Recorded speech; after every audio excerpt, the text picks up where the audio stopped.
Alright, so it would appear that it's just me at the moment, so we'll wait a few minutes, let some more people show up. I'm being followed by a moon shadow. Moon shadow, moon shadow. I'm being followed by a moon shadow. Moon shadow, moon shadow.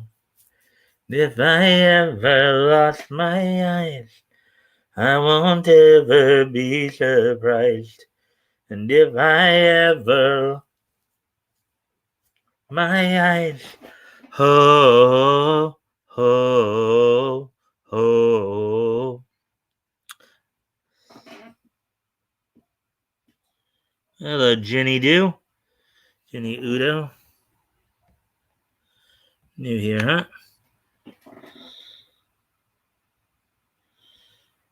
Hello. Well, we're just waiting for some more people to show up. Message retracted.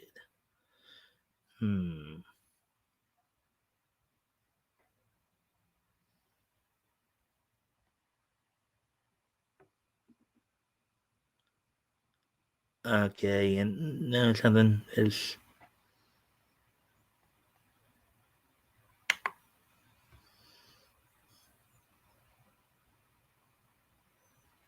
Well, it is anime. What's my favorite Rurouni Kenshin?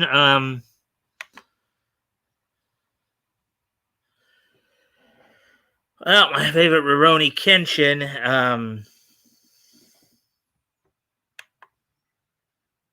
Janae Udo. Okay. My favorite Rurouni Kenshin character would probably have to be Kenshin, probably. I don't know if I per se have a particular favorite one, but the one that comes to mind off the top of my head.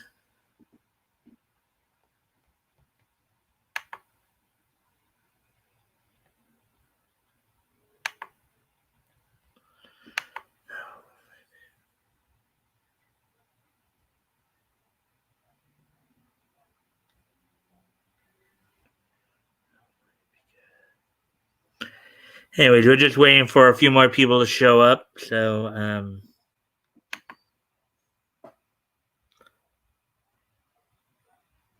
and I missed the trolls. Hmm.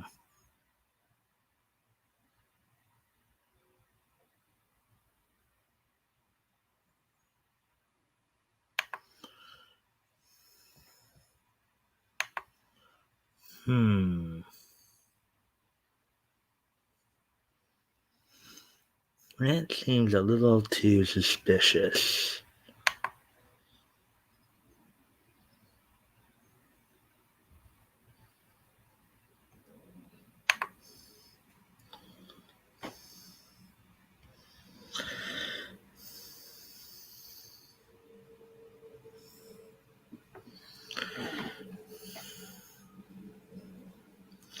Anyways.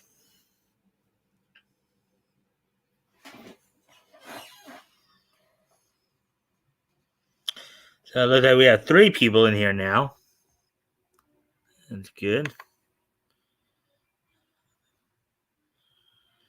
And one person just went away. I know people are lurking. We're just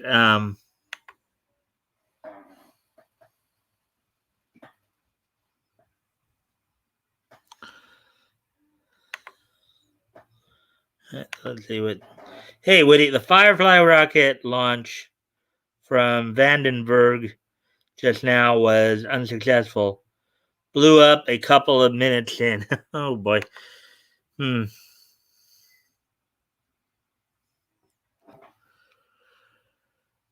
Yeah, so anyways, so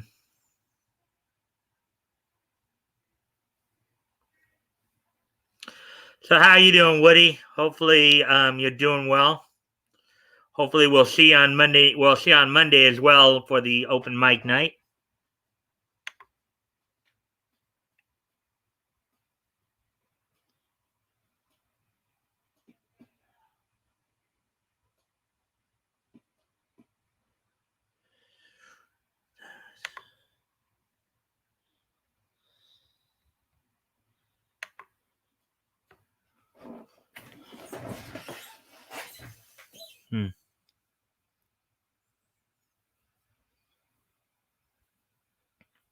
Yeah, we're just waiting for some more people to show up, Woody.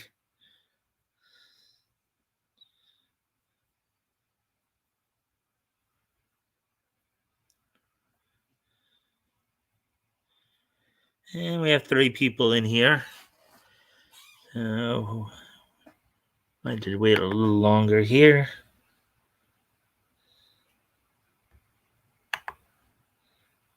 And now back down to 2.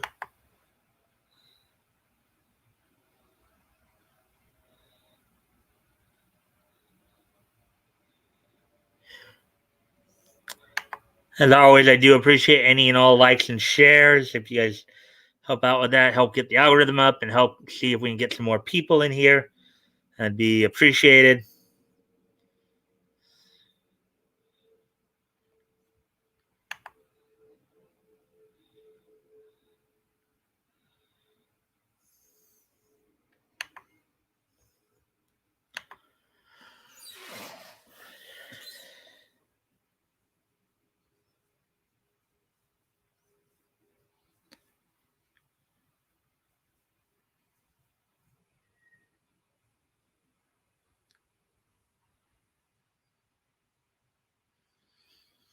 So, anyways, we're just, as I said, just waiting around. We'll probably get started here in a minute or so.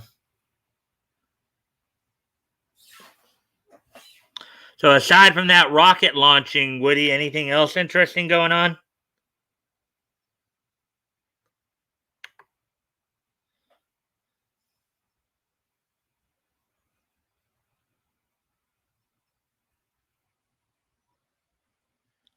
More people.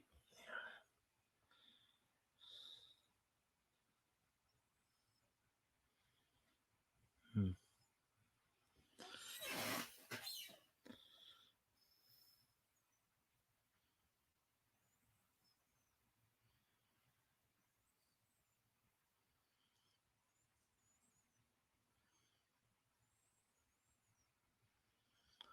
Hmm.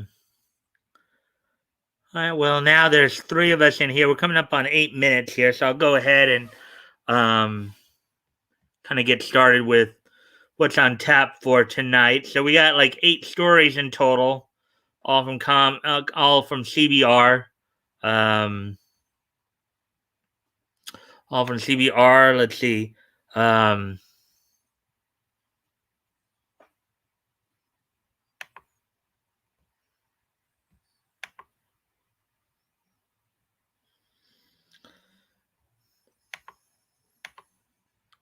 so we got 3 that are comics related, and 5 that are 5 that are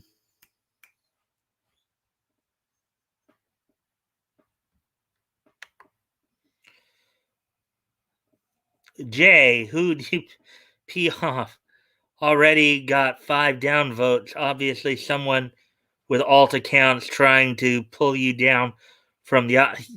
Yeah, we've been. Yeah, I know Morpheus.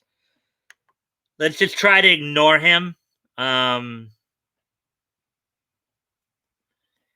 he's been doing that for the last couple weeks, and the more we really, I think, the more we give him attention, the more he's gonna do it. So I'm just trying to just, yeah, poopy pants tantrum. Yeah, yeah, Woody's right there. So as I said, Morpheus, if you can, like, if you haven't already, if you can like and share the stream and see if we can get some more people in here, that would be appreciated. Get some more people who are more positive in here. Um, so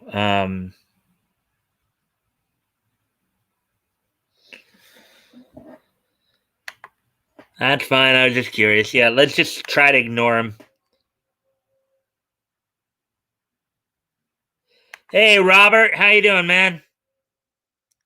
Yeah, so we're just about to get started on the topics here. We got hey, Robert, if you can like and share the stream and see if we can get some more people in here, that'd be appreciated if you haven't already. Um, you know,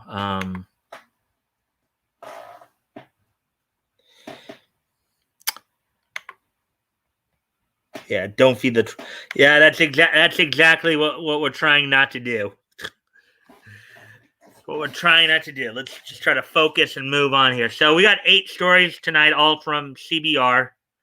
3 comics related, 5 that are anime related. Some news on some releases, comicsology news, some little spat between a couple of Marvel writers, and a little DC cross.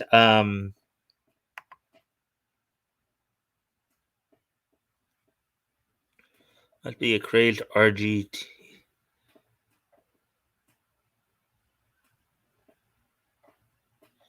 I mean, people's.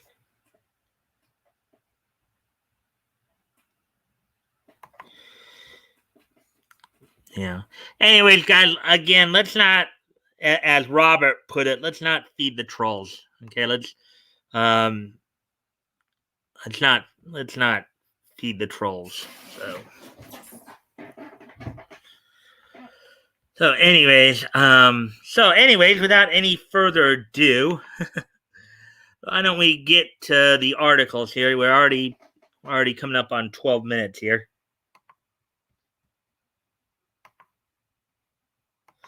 I'm about ready to share the.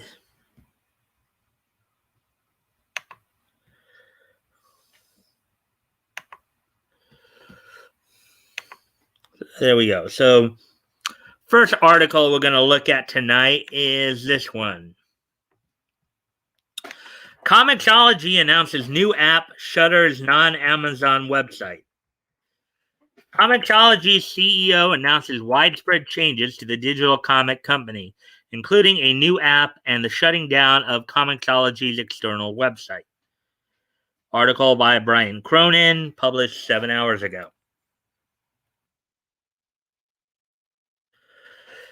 The digital comic book landscape is heating up with a number of major announcements of new digital comic projects from creators like Scott Snyder, Jonathan Hickman, Jeff Lemire, James Tynion, Forth, and Nick Spencer, and now Comixology is announcing some major changes in the digital comic book company going forward.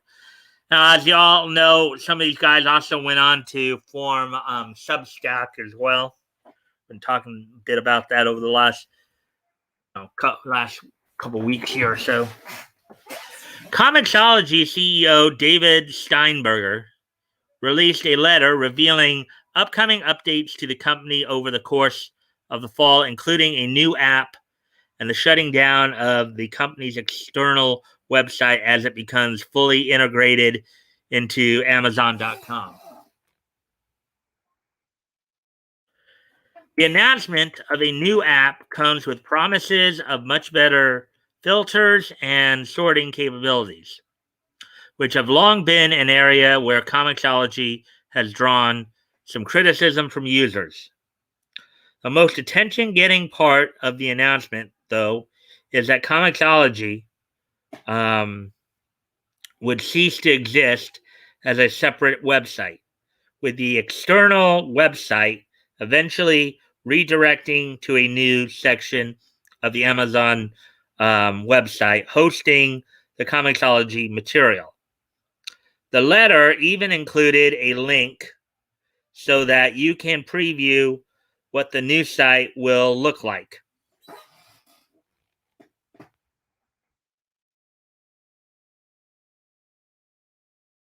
The other changes seem geared towards fully integrating the Comixology experience with the Amazon user experience.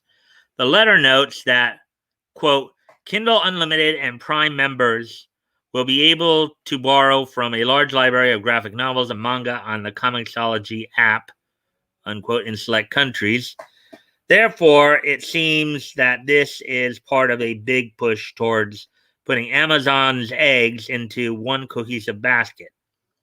Although, while still allowing the separate Comixology app.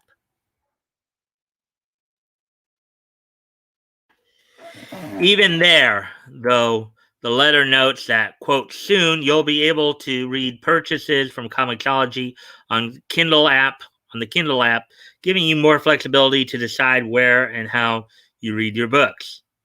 unquote, which certainly suggests that the ultimate goal here is to streamline the digital reading experience for Amazon users so that no matter what service you started with, you will ultimately end up a similar situation, presumably making it easier for Amazon to market the material moving forward, especially with its recent major deal with Scott Snyder for a host of new digital comic books.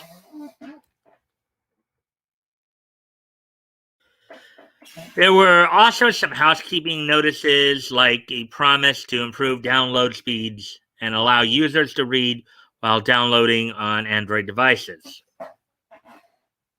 Oh, there's that article.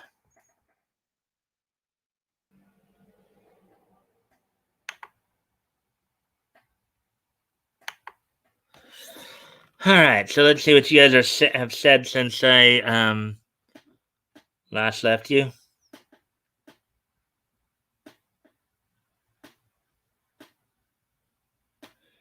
Let's see. They're making a mistake trusting Amazon Web Services to live up live up to a contract. More DC disappearing comics. Hey, RJ, how you doing, man? Thanks for dropping in. If you can like and share the stream, that'll help get the algorithm up, as you probably see what's going on if you haven't already. Um,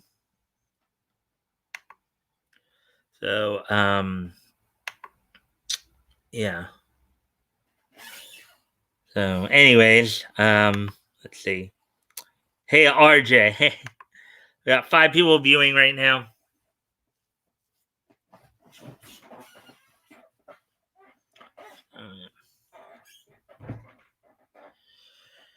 Yeah. So, anyways. Yeah. So, anyways, let's move on to the next article then.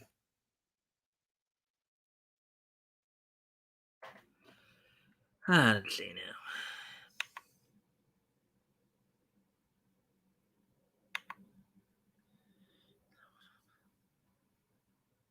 Got up to 6 people viewing, so that's good.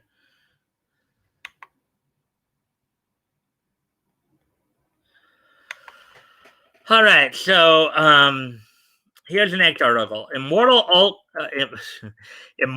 Hulk's Al Ewing severs relationship with Joe Bennett over reprehensible illustration. Al Ewing publicly severs his relationship with his Immortal Hulk collaborator Joe Bennett over what he calls reprehensible art resurfaces online. Article by Tim Adams, published 6 hours ago. Writer Al Ewing has publicly severed his relationship with Immortal Hulk artist Joe Bennett over a 2017 illustration Ewing called Reprehensible. The Immortal Hulk scribe didn't like link to the illustration by Bennett, though Ewing did describe what takes place. Quote, an armored swordsman, which I assume represents Bolsonaro, given Joe's commentary, slaughtering tiny, scurrying people with the buck teeth and ears of rats, unquote, Ewing wrote. Quote, and big noses. One of them is cosplaying Dracula, unquote. Ewing also called out the anti-Semitic caricatures in the art, which has an undeniable political agenda.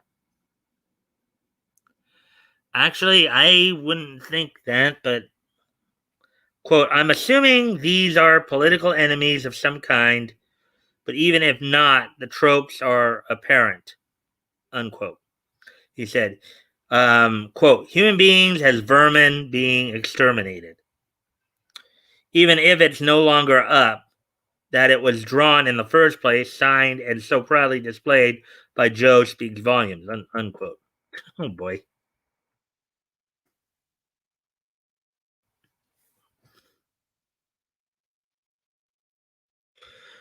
Ewing stated this isn't the first time he's been made aware of issues with Bennett. A reference to the controversy that flared up when a panel was published in Immortal Hulk number 43 that included anti-Semitic imagery. At the time, Bennett expressed remorse over the network, calling it, quote, wrong, offensive, and hurtful in many ways, unquote. Now, I don't know if it is anti Semitic. I think Batgoat would know more if what they're talking about here is truly anti Semitic, but though he also claimed it was, quote, an honest but terrible mistake, unquote. The writer said he's spoken to Marvel behind the scenes, though he recognizes, quote, that's no comfort to people at the sharp end of this kind of brutal propaganda, unquote. To show his commitment to an apology, Ewing shared screenshots of donations he made to Rainbow Railroad and the Rainforest Trust. The Rainbow Railroad donation was in the sum of 2,575 US dollars, with the Rainforest Trust donation totaling 2,000 UK pounds. He ended his Twitter thread by stating he will not be working with Bennett again.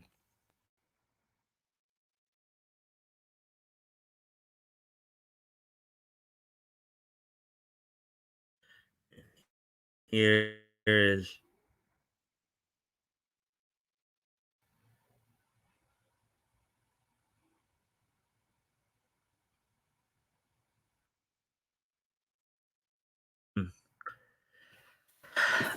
the art in question features Jair Bolsonaro, Jair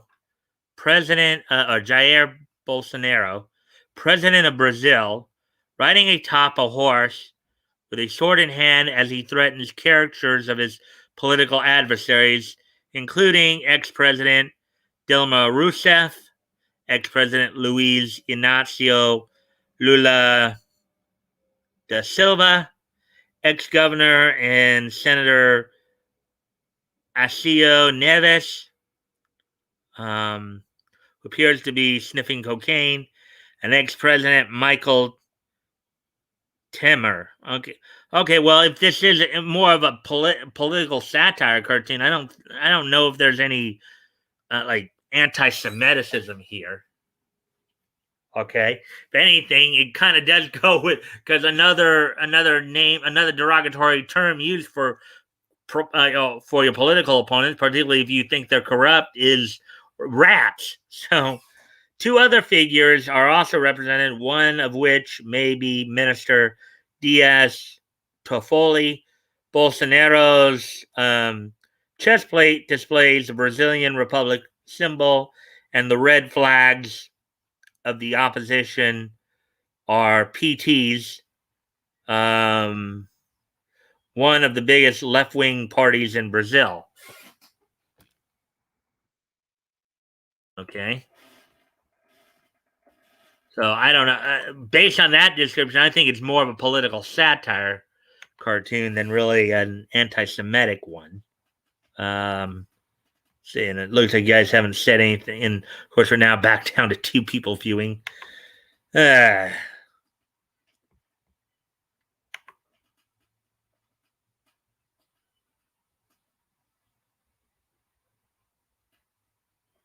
hmm,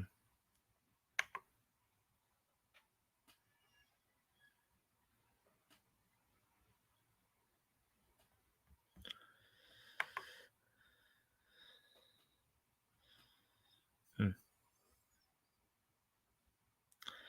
So, anyways, we're back up to three people viewing now.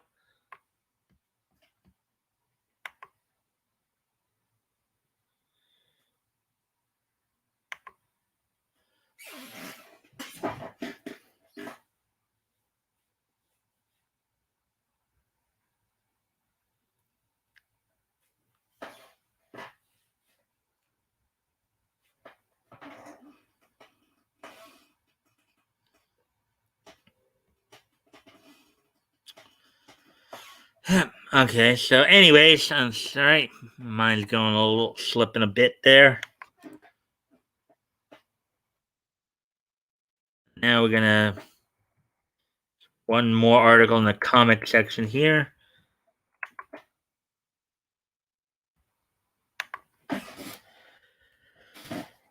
Batman and Fortnite crossover collection includes all in-game item codes. The hardcover collection of Batman Fortnite Zero Point releasing this fall includes every Fortnite cosmetic released alongside the crossover comics. Article by Travis Northern, published 4 hours ago. This year's Batman Fortnite crossover comic book series, Zero Point, will re-release as a special hardcover collection on September 7th.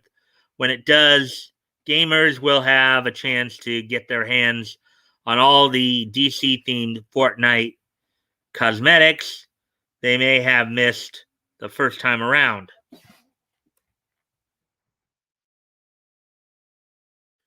Batman Fortnite Zero Point ran for 6 issues published from April to July. Inside every issue came codes for in-game Fortnite rewards themed after iconic comic book characters, ranging from skins to gliders to pickaxes. When the special hardcover collection releases in September, it will include codes for every in-game item included in the original run.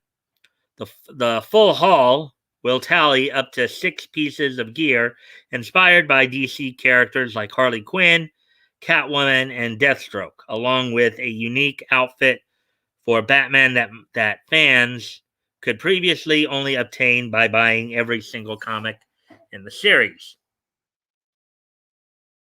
From issues 1 through 6, the Batman Fortnite crossover comics delivered and will re-deliver the following Fortnite gear: the Rebirth Harley Quinn outfit, the Batman Zero Wing glider, Catwoman's grappling claw, pickaxe, the Deathstroke destroyer, glider Harley Quinn's revenge back bling, and the Batarang axe pickaxe. The hardcover re-release will also include the armored Batman Zero outfit, the primary costume Batman donned for the comic run, which formerly required the purchase of every comic issue separately.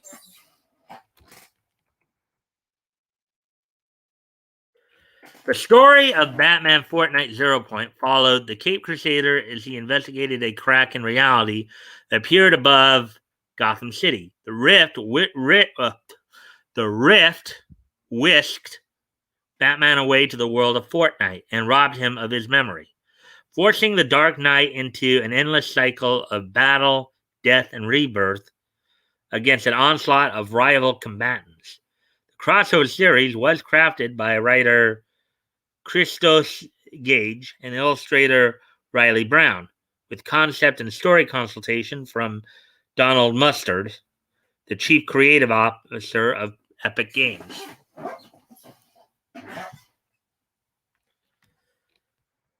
Let's see. Zero Point ended its run on a cliffhanger with the Batman Fortnite crossover set to continue with a one-shot comic releasing October 26th. Since the series ending, Fortnite has added additional DC content beyond Batman. A Superman skin arrived earlier this summer with a series of Battle Quest. The Wonder Woman Cup completed the DC Trinity, and Suicide Squad's Bloodsport touched down on the island ahead of the film.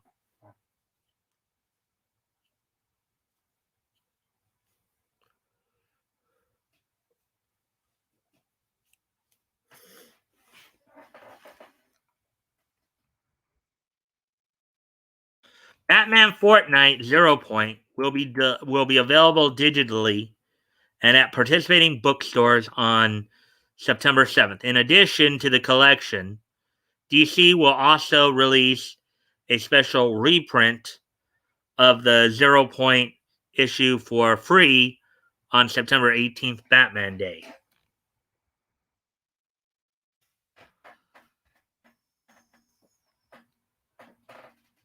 So there we go with that one.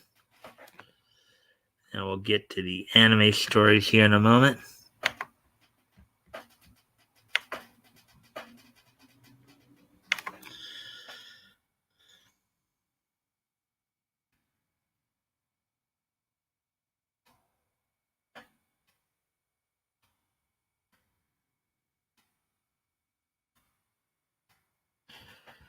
Alright, so let's see now. And we have 3 people viewing, but I guess no one else has commented as of yet.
Oh, crap.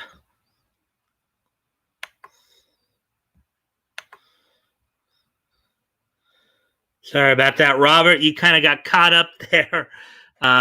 Didn't mean to do that to you. Should be back now.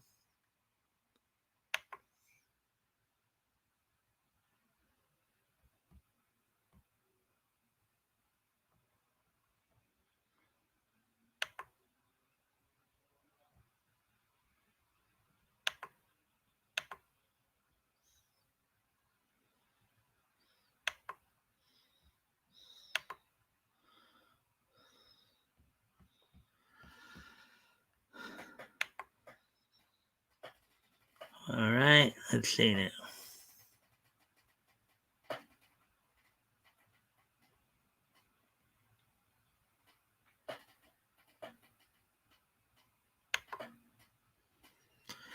All right, so anyways, getting ready to move on to the next article here. We're almost 34 minutes now.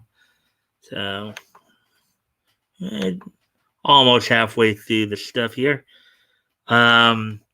Taisho Otome fairy tale showcases its historical romance in new trailer.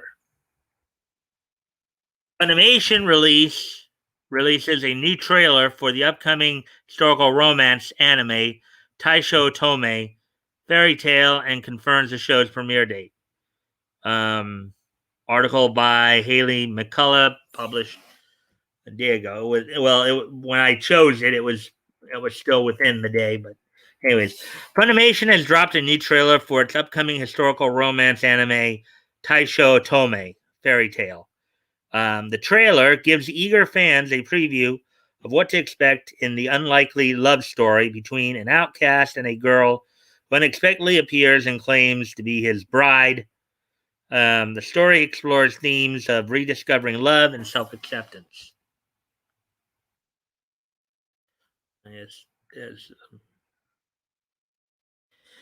Animation studio Synergy SP, known for Beyblade Metal Fury, Battle Game in 5 Seconds, is producing Taisho Otome Fairy Tale, and Jun Hattori from Beyblade Metal Masters and Cross Game is directing.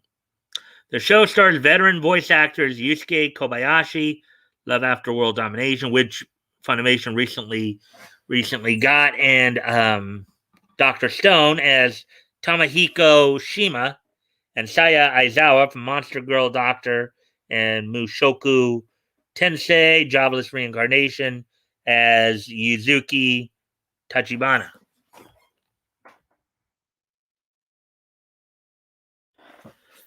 Sana Kirioka's original manga of the same name was published in Shueisha's Jump Square from July 4th, 2015 to September 4th, 2017, and it produced a sequel titled Showa Otome Otogi Banashi, which ran from August 21st, 2018 to May 12th, 2020. Currently, it is unknown if the Taisho Otome fairy tale anime will adapt storylines from the sequel series. Taisho Otome Fairy Tale is scheduled to premiere October 8th in Japan, and Funimation will simulcast show, meaning it joins the streaming service's fall lineup, which includes Selection Project Season 2 of Restaurant to Another World and Yashahime Princess Half Demon, the second act. There we go with that one. And that lineup is growing ever more slowly, or ever more.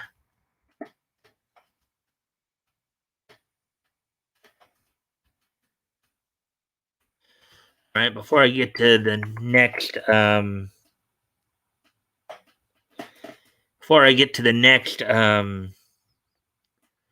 the next story, I'll be right back. Gotta step away from the computer a bit. I'll be right back.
All right, I'm back. Let's see.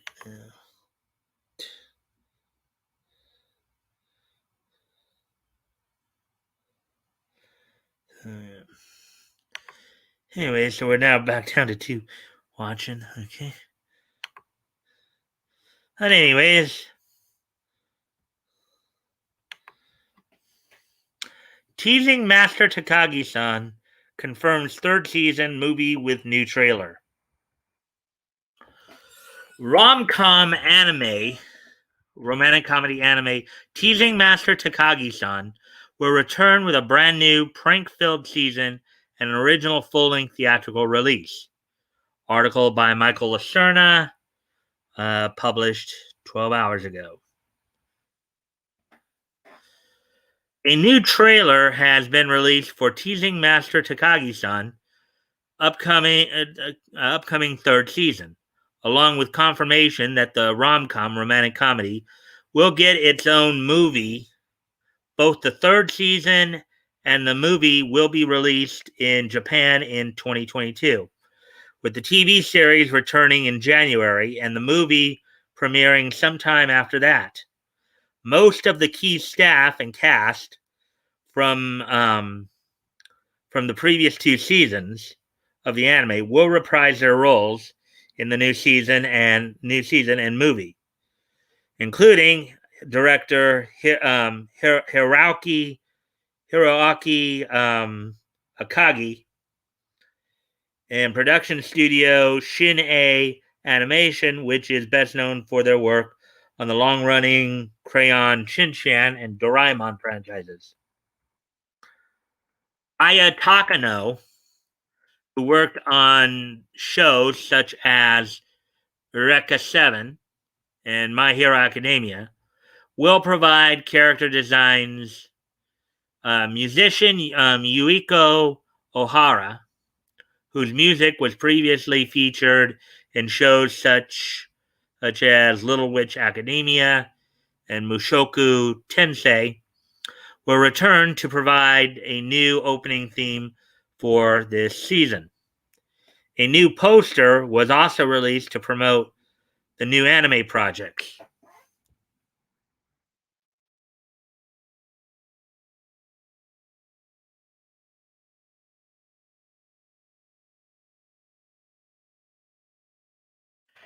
Teasing Master Takagi-san tells the story of two middle school students who have a crush on each other but would never admit it.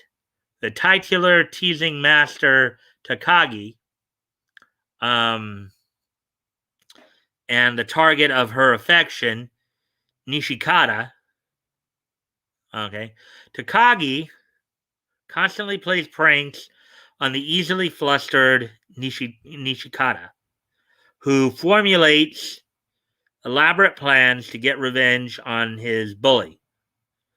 But they usually end up backfiring on him, though the combative relationship between the two eventually evolves from playful antagonism to genuine admiration. Neither side will admit that they have a crush on each other.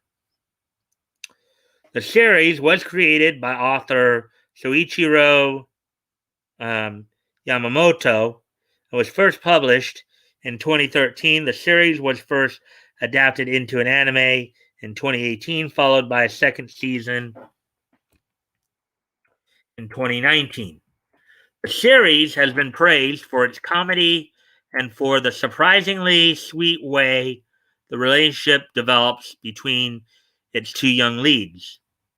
In addition to Takagi-san, Yamamoto is also known for another romantic comedy manga series, the shogi-themed When Will Ayumu Make His Move, which debuted in 2019. Both Takagi-san and When Will Ayumu Make His Move have ongoing serializations, with the former series being released by Shogakukan in Japan and Yen Press in English, and the latter being published by Kodansha in all regions. The first season of Teasing Master Takagi-san is available on Netflix in the United States, while the entire series is streaming on both Funimation and Crunchyroll. There we go with that one.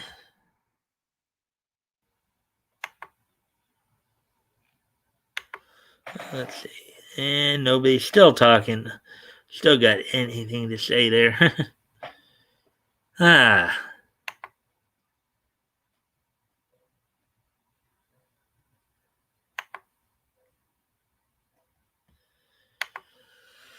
Now we're down to one view. I guess I'm the only one here now.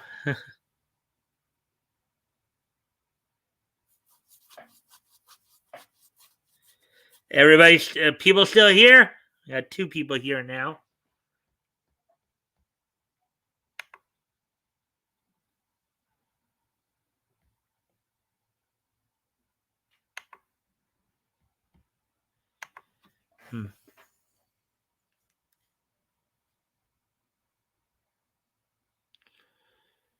RJ, Robert, Woody, you guys still here? Thank you, Morpheus, for at least letting me know you're here. uh, Hopefully, everybody's enjoying the content.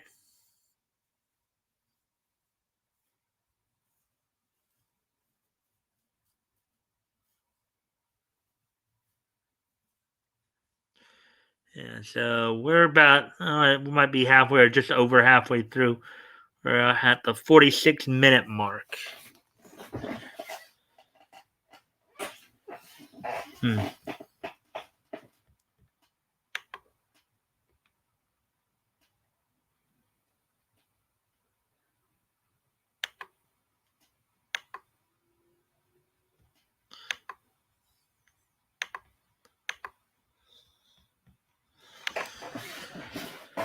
All right, so let's see. Let's move on to the next article here.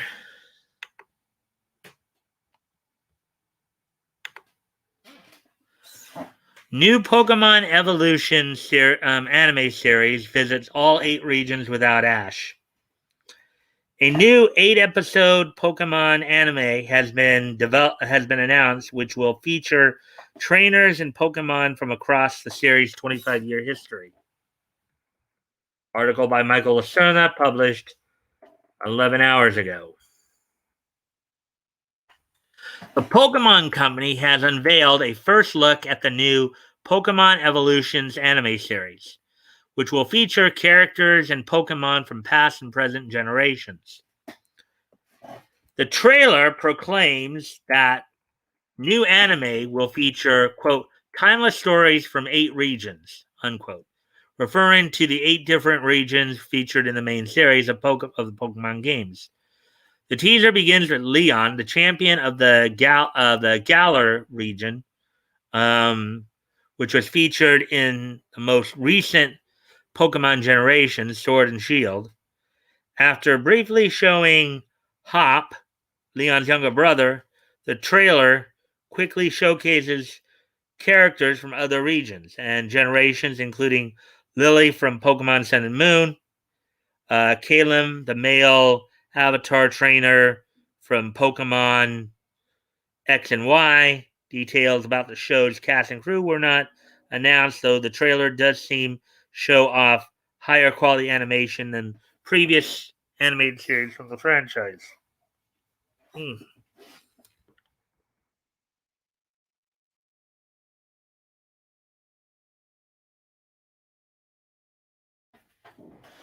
Pokemon Evolutions will be released in 8 parts directly through the Pokemon Company's official YouTube channel and on Pokemon TV app, which recently made its debut on the Nintendo Switch and is also available on iOS and Android devices.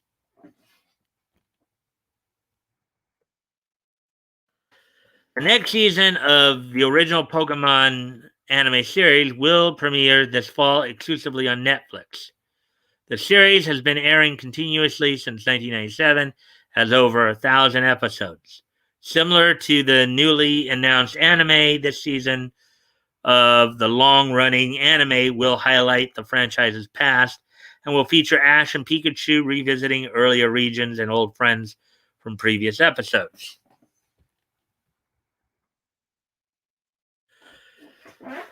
The new anime series is the latest Pokemon project to be released as part of Nintendo's year-long celebration of the 25th anniversary of the original game's release. Game Freak's first game in the franchise, Pocket Monsters Red and Green version, was originally released for the black and white Game Boy in 1986. Since then, the low-budget 8-bit RPG has grown to be the highest-grossing multimedia franchise of all time. The latest games in the main series, Sword and Shield, have sold over 21 million copies since their release for the Nintendo Switch in 2019. The next games in the series, the DS remakes, Pokemon Brilliant Diamond and Shining Pearl, will be released on November 19th. Those games will be followed up with the next entirely original game in the franchise, Pokemon Legends Arceus, which takes place in the distant past and evolves the series gameplay with new battle mechanics and open world structure. The new game will launch on January 28, 2022. The first episode of Pokemon Evolutions will be released on September 9th, so 1 week from today, basically. So there we go with that one. Let's see now.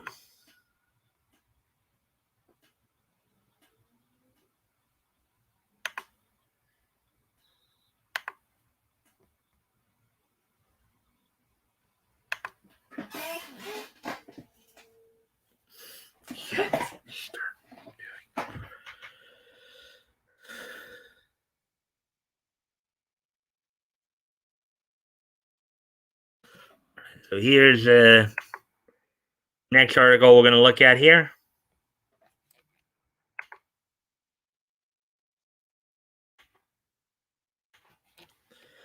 Why you should watch Heaven Official's Blessing, Funimation's first Chinese animation. Here's why you should check out the Fantasy Boys Love series and hit Chinese Donghua, Heaven Official's Blessing. Now, for those who don't understand the term boys love, it is kind of a male homoerotic type of series, what they're talking about. So, by Hilary Leung, updated 11 hours ago. Of course, it was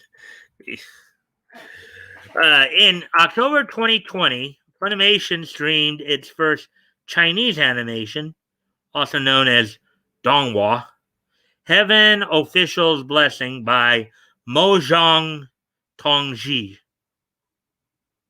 Some people may recognize Mojang Tongji as the author of the web novel The Grandmaster of Demonic Cultivation, which had 2.5 seasons worth of an animated series and an audio drama. Heaven Official's Blessing is her third novel. It's about a god who ascends to the heavens for the third time after being banished 2 times before. Since its initial release on Funimation, the series has been made available on Netflix. Heaven Official's Blessings animation has a beautiful aesthetic, one that is sure to satisfy both new and existing fans of the books who were anticipating the Donghua release for some time. With Funimation partnering up with Bilibili, a Chinese streaming platform, to stream the series, Heaven Official's Blessing has been made more accessible for international viewers than any Chinese animation before it. Here's what the series is about and why you should check it out if you haven't already. Heaven Official's Blessing has an intriguing plot and compelling characters. The heavens, as depicted in Heaven Official's Blessings, trailer above exude resplendence with some gorgeous detailing. The plot, meanwhile, has roots in fantasy and the supernatural, but also has its moments of horror and gore.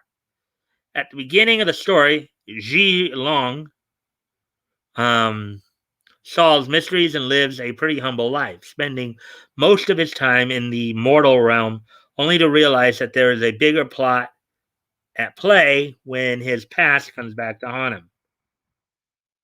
Ji Long Meanwhile, is ridiculed by many gods since he seems to bring misfortune wherever he goes. Soon after, he sets off on his first task after his third ascension, where he meets a demon king named Hua Cheng, who, despite being the terrifying ruler of the demon and ghost realm, doesn't really do anything outright bad. In fact, despite having met him for the first time, there's a deep connection between Shi Long can't quite comprehend, one that goes a long way back.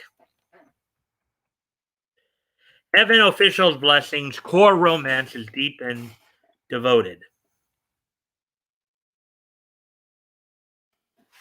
Yes, this is a BL, Boys Love, but like most BL adapted animation, the romance in Heaven Official's Blessing is is as explicit as you'd find in most yaoi, conveyed instead through more subtle oh wait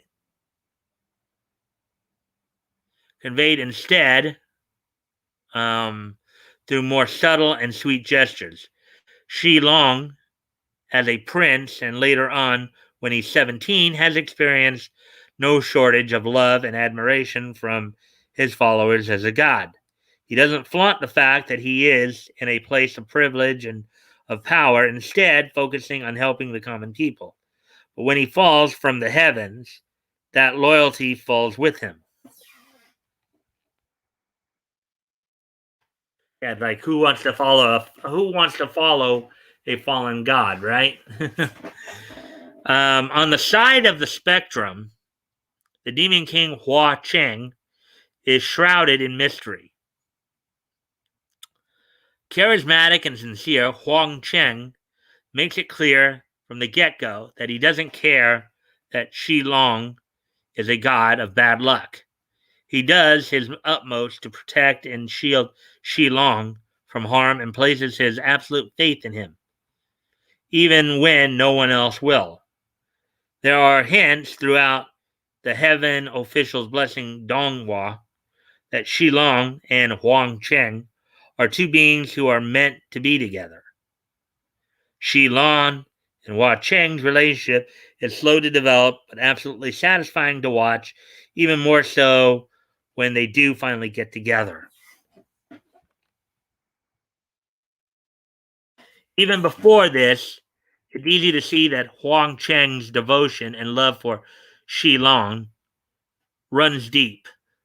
Everything he does, every gesture, every word he says is suffused with the utmost care for Shi Long's well being.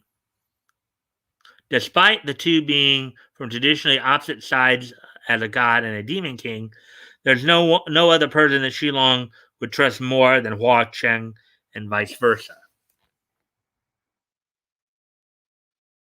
Yeah, this is probably another SJW, another SJW's dream, right? This type of anime.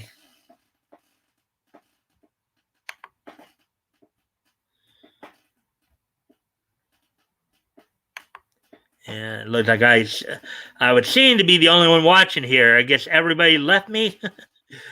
ah.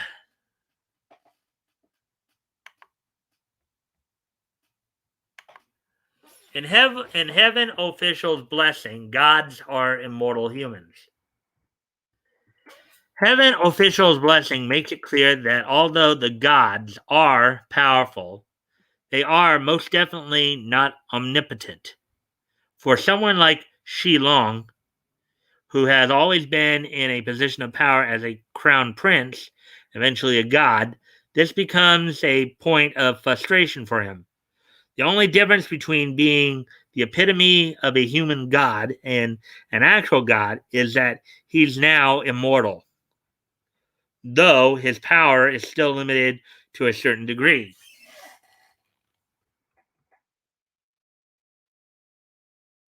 As a god, Shi Long isn't perfect, and that's what makes his character interesting. His experiences and all the trials that he goes through have a tremendous impact on his personality and his values. leading him to make some bad decisions in spite of his good intentions. The consequences of those choices lead him to seeing and experiencing very human pain and suffering, a concept that was foreign to him when he was still a crown prince. Heaven official's blessing is all about inner strength. When we first meet Shilon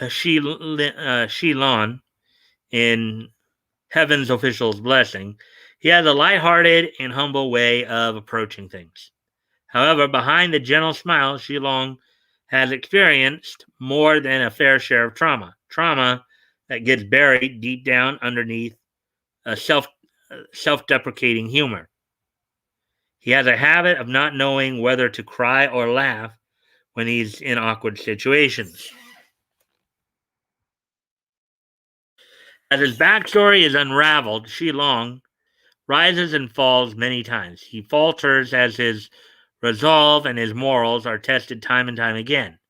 But even through tragedy, he never loses sight of his principles. He has seen humanity at its worst, but remains compassionate and empathetic towards the common people suffering, and that takes true strength.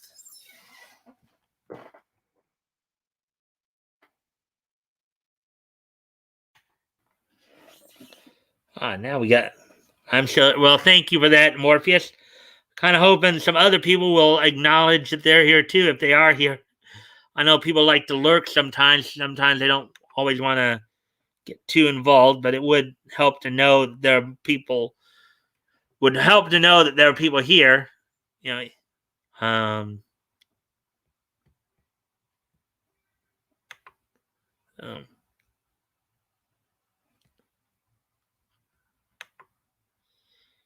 huh. We're just past the hour mark here, so we're making some good time here.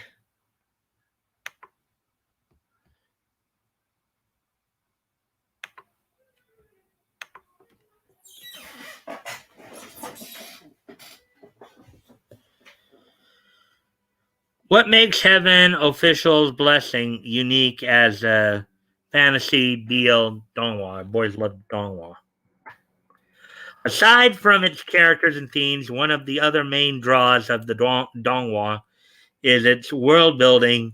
Heaven Official's Blessing is set in a fantasy world where gods, demons, ghosts, and humans all coexist, albeit not always peacefully.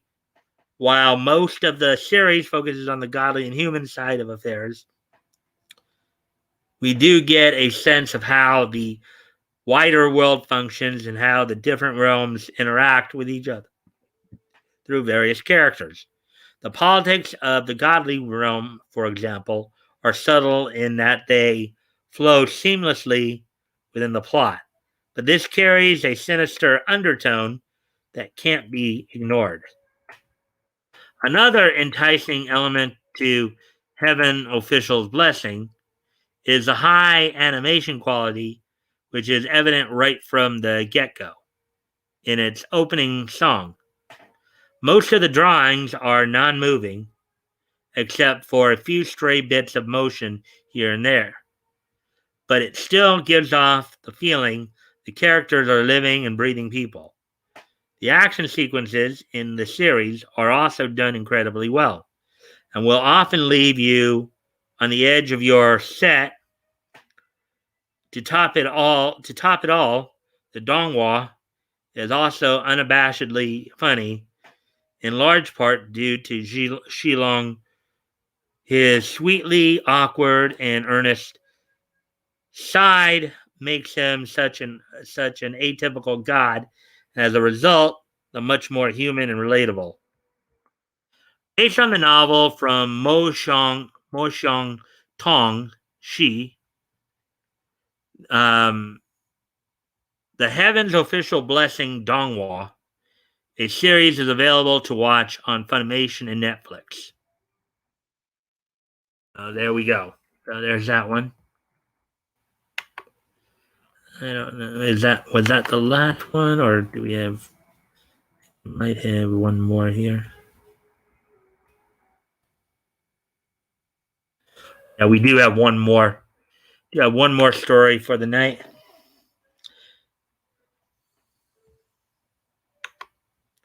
Hey guys, thank you for coming in. I know you guys are a bit late.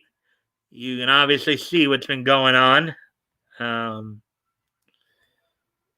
let's see what we have here.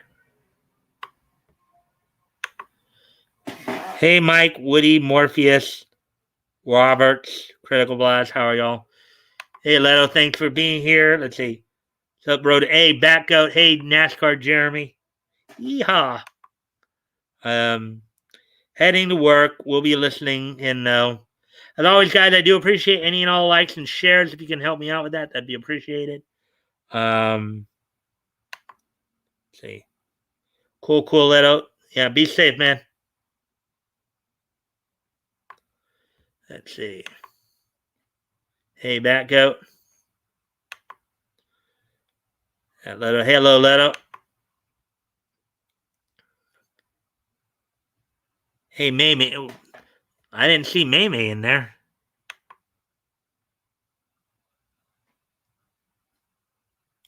I don't think Maymay's here yet.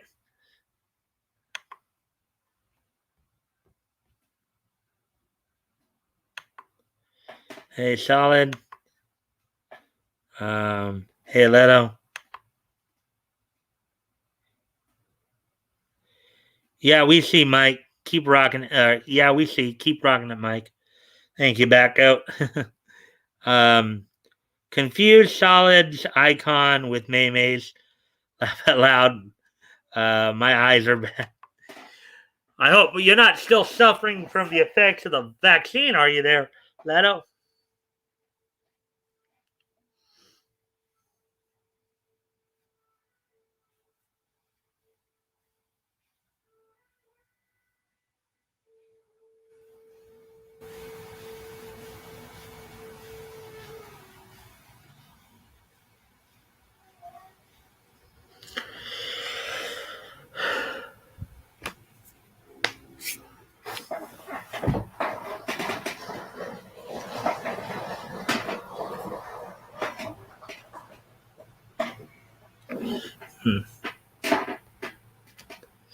I was just waiting for Leto to respond. I asked him if he's still suffering the effects of the vaccine or not. But, all right. So, anyways, we got one more main article tonight. Had 8 of them, all from CBR, so they went pretty quick.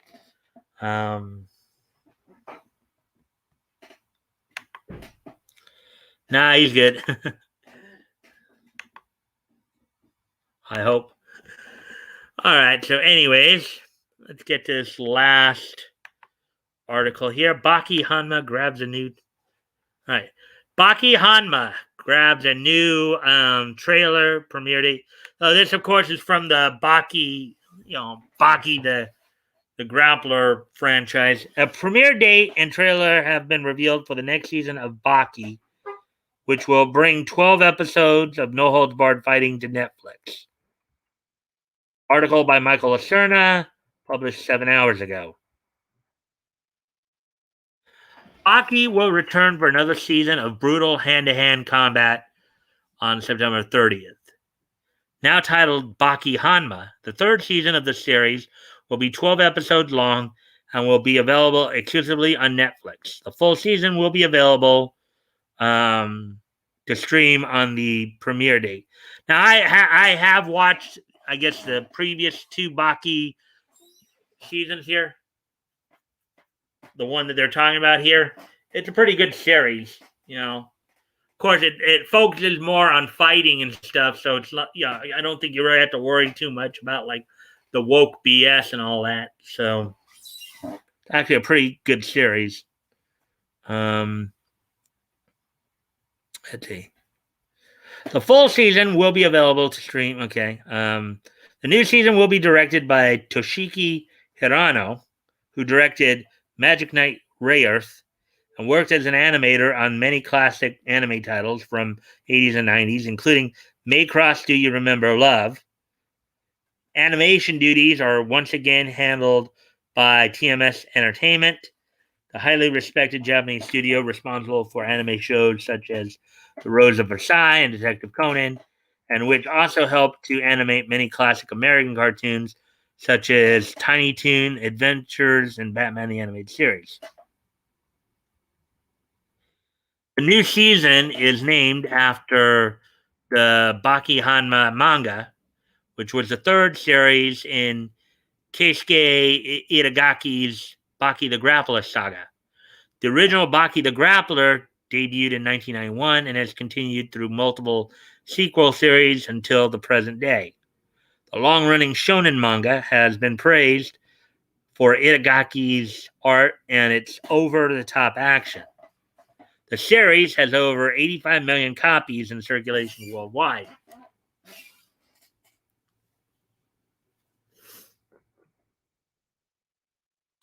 Keisuke Itagaki is the father of fellow manga author Paru Itagaki, um, who made a name for herself with the popular and critically acclaimed Beastars manga.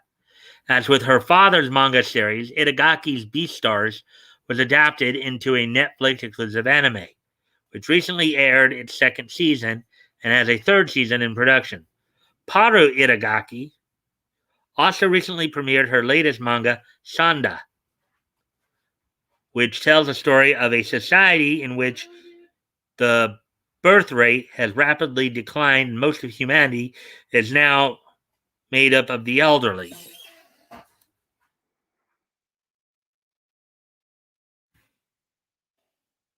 So that's it for that. So that's all for the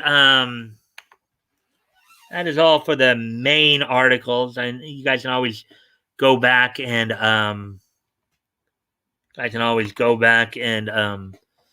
watch the earlier stuff if you like on the replay. So let's see now. Now I feel norm today. Okay, that's good to hear. Okay, I'm driving now. Okay. Well, hopefully. Yeah. Anyways, guys. I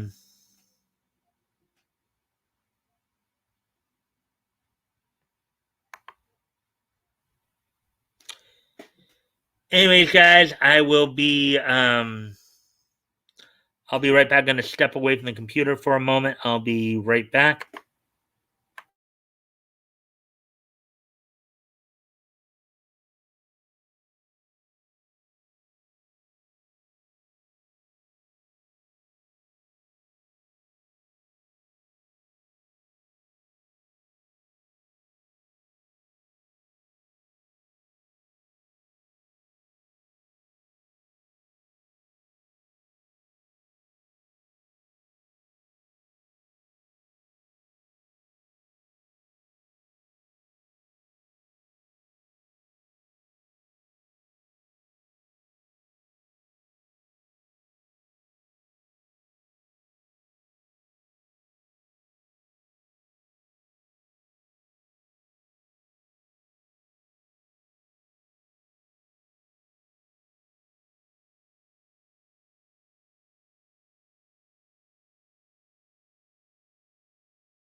All right, I'm back. Let's see if you guys have really saying anything.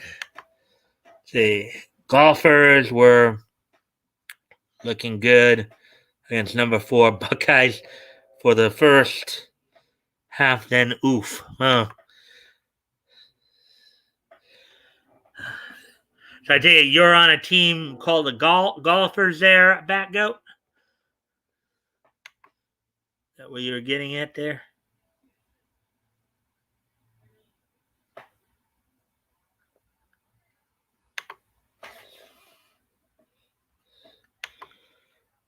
You have Gophers, as in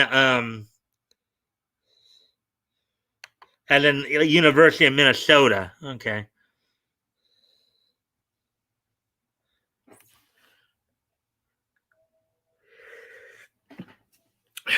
The Golden Gophers of the University of Minnesota. I get it now. Um, so let's see.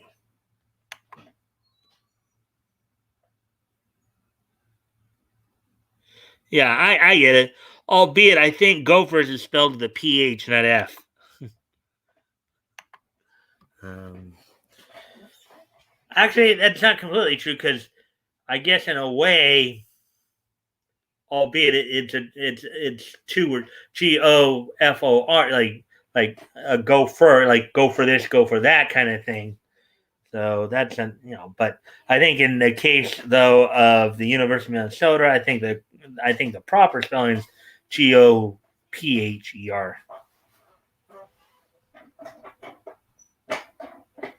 So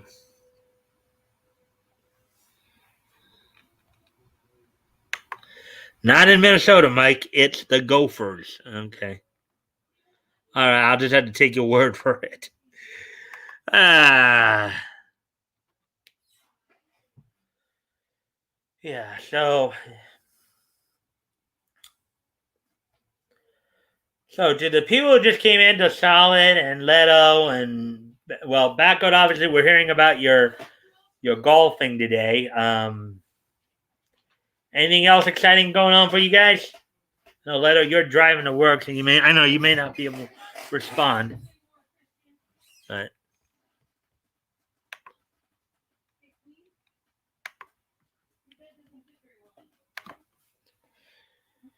I'm being followed by a moon shadow.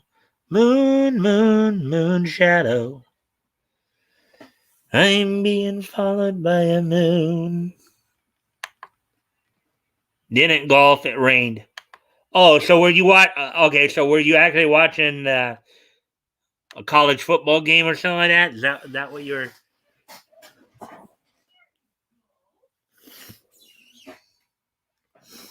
Excuse me a moment, I'm gonna go off camera for just a quick moment. I'll be right back.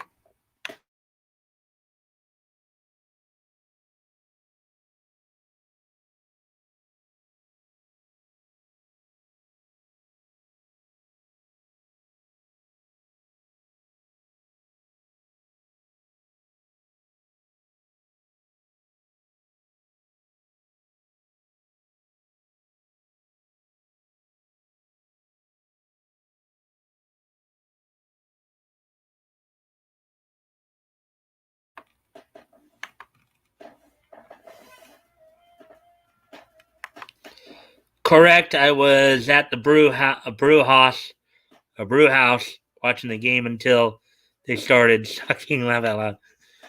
Well, from what I understand, like usually as part of the now maybe the conferences. I know like a lot of the conferences have switched around and all that, but as far as I know, they're still part of the Big 12. But um, as I always understood it, traditionally the University of Minnesota is usually middle of the pack to the lower half of the standings most of the time. I mean, they may have once in a grand while where they might have a good team that does make a bowl game or two, but overall they're usually, from what I understand, middle to lower end of the standings in the Big 12 conference. Usually your powerhouses are like Michigan, Ohio State, you know, at least in football wise, Michigan and Ohio State, Penn State, I know is in that conference now too. So Michigan State's usually up a little up there as well, and Wisconsin are kind of upper mediocre.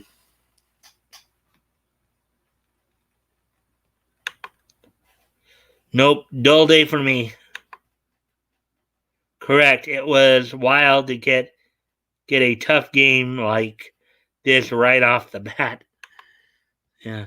Well, yeah, because football season, college football season starting now, and then actually, in fact, I think the next week here, regular football.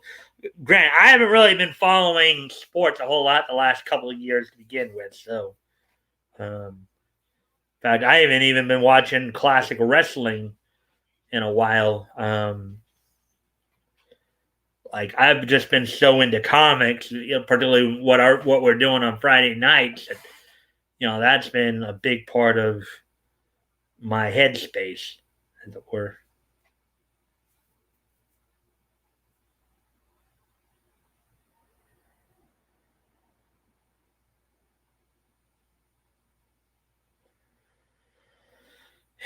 So, anyways, let's see. We're coming up on an hour and a half here.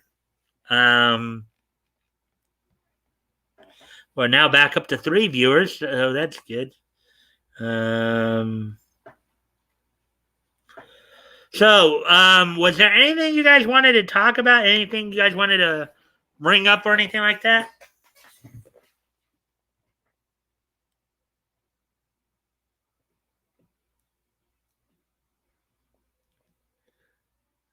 I mean, unless there's anything kind of pressing that you guys want to talk about, anything like that, we might just start wrapping up here. I'll see if you guys are ready for this day in each history.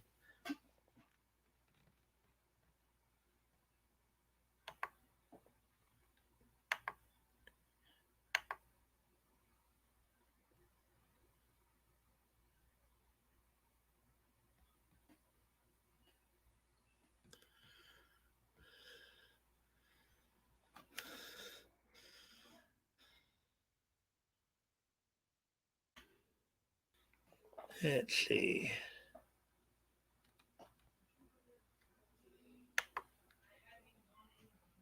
Buckeyes have a teeny bit better record than my dirty Goffs level. History! All right, so you want to give one last chance for anybody who wants to bring up anything? Anybody want to talk about anything, or shall we go ahead and start wrapping up here?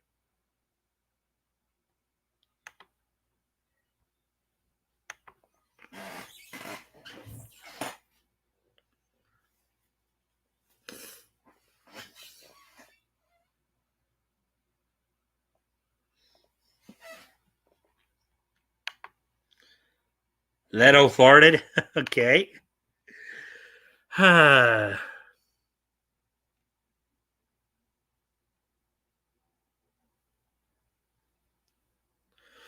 right. So I'm gonna go ahead and do the this day. Okay. Oh, he has Morpheus. Is that what he's got?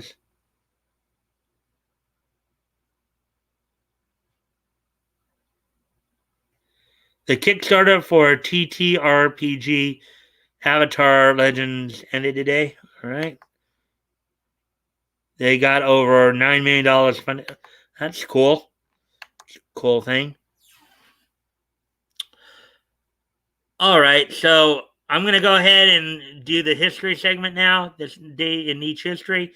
And after that, I'm going to make a couple more quick little announcements for some upcoming things. And then I'll bid you all adieu. So without any further ado, let's take a look. Today being Thursday, September the 2nd, 2021. Let's take a look back at this day in each history.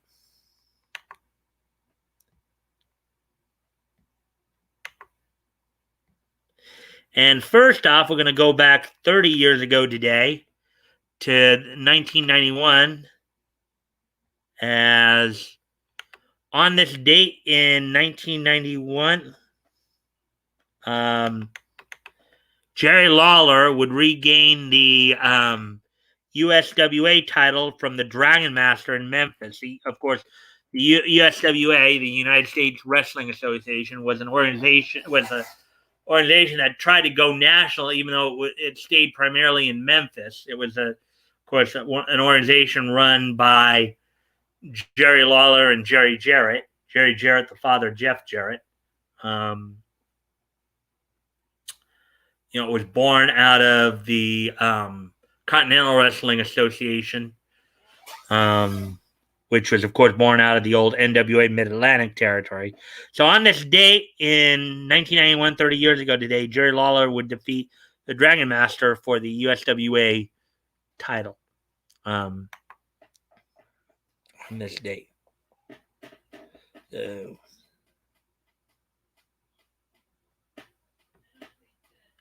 all right, so let's see. Avatar, as in The Last Airbender, tabletop RPG, basically like D&D. Okay. Nietzsche. Since I didn't golf today, I decided to reward myself with a Big Mac meal. Call me Fatty Pig Fatty tomorrow night. Cool. Oh boy. What? Laugh out loud. All right. So, anyways, moving on to the next piece in each history.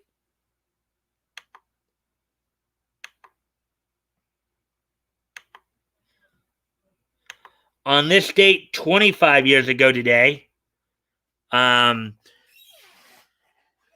Adventures from the Book of Virtues, which was a PBS animated series that had a whole bunch of stories and stuff. It debuted on this date back in 1996, 25 years ago today. So on this date, 25 years ago today, Adventures from the Book of Virtues premiered on PBS station. It was produced in part by LA PBS station. LA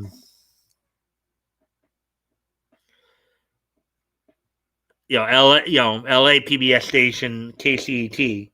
So let's see. Leto, you're supposed to say, whoever smelt it dealt it. That old joke. Yeah, we all, some of us anyways, know that old joke. So anyways, moving on to the last piece in each history for tonight.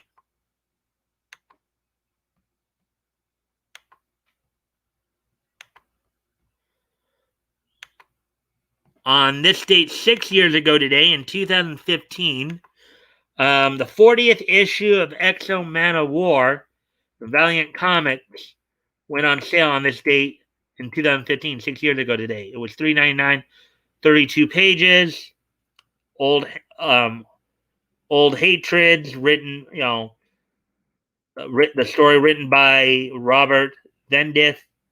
Raphael Sandoval did the penciling. John D. Tarragona did the inking. David Sharp did the lettering. I guess I should probably increase the font a little bit to make these a little easier to read here. Okay, so Robert Venditti wrote the story. Raphael Sandoval penciled it. Jordi Tarragona inked it. David Sharp lettered it, and then Ulysses Areola colored it, and of course had a couple variant covers as well. As variant covers, I guess, have started to become more and more popular. So that's it for history tonight, guys. So before we go, just a couple of quick announcements. First off, tomorrow night, of course, is our weekly look at comics history. We're going to be going back to April 1938, looking at some of the comics looking at the comics that went on sale from DC Comics. We'll be, seeing our old friend Slam Bradley, among other things. And in doing a little preview work for this week, I discovered something to look forward to. One of the stories we'll be reading tomorrow night will be the first intertitle crossover in DC history. So, and I've been kind of waiting for that one to come along for a while. I knew it was coming, I just didn't know when. But tomorrow night, one of the stories we'll be reading will feature the first intertidal crossover in DC's history. So I hope you guys will look forward to that. Backout, I'll send you the StreamYard link, sometime, around midday or so. As always, if you can come in a little early so we can, kind of prep for the show and all that, get settled in, that'd be appreciated. Also, guys, don't forget, Monday is open mic night.